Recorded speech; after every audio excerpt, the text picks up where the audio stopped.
Next ഒരു cotton sari കൊണ്ടുള്ള ഒരു ടോപ്പാണ്.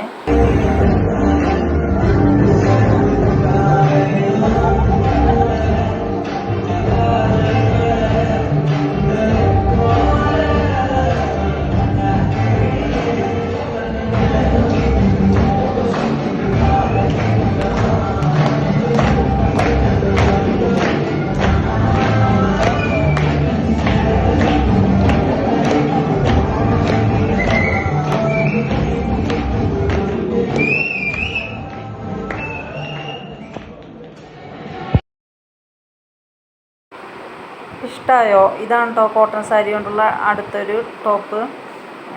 ഇത് ഞാൻ സൈഡ് ഓപ്പൺ മോഡലാണ് തയ്ച്ചിട്ടുള്ളത്. അവൾക്ക് ഏറ്റവും ഇഷ്ടമുള്ളതാണ്. അപ്പോൾ അവളത് അങ്ങോട്ട് കൊണ്ടുപോയി ഫസ്റ്റ് ഡേയിൽ അവളുടെ ഡാൻസും കളിച്ചതിട്ടിട്ട്. അപ്പോൾ ഇഷ്ടമായി എല്ലാവരും ലൈക്ക്, ഷെയർ, സബ്സ്ക്രൈബ്.